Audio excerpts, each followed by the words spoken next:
घने जंगल में खोई हुई बट्टा भटकती है जब तक कि उसकी आंखें एक छोटी बिल्ली को नहीं देखती जो सड़क के किनारे उदास और हैरान दिख रही है। बत्ता सावधानी से आगे बढ़ती है।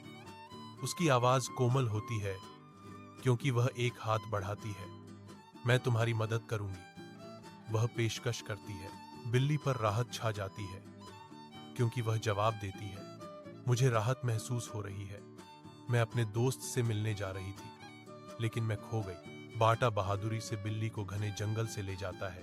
ऊपर चंदवा से धूप छनकर आ रही है। एक तेज गति से आती हुई कार अचानक दिखाई देती है। टायर की चीख जंगल की शांति को भंग करती है क्योंकि वह बिल्ली को टक्कर मारती है। डर और निराशा से प्रेरित होकर बाटा भाग जाता है। मदद की तलाश में घने पत्तों में गायब हो जाता है। जंगल के हृदय में बट्टा एक खरगोश की तलाश में है।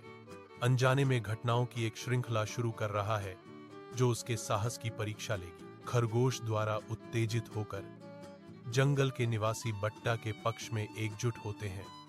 उनकी सामूहिक उपस्थिति अज्ञात के खिलाफ एक ढाल है। जैसे ही बिल्ली प्रतिज्ञा करती है, मैं तुम्हें बचाऊंगी बट्टा, मैं तुम्हारी मदद करूंगी जैसे तुमने मेरी मदद की, एक भयावह लकड़बग्घा प्रकट होता है जो उनकी नव प्राप्त शांति पर छाया डालता है।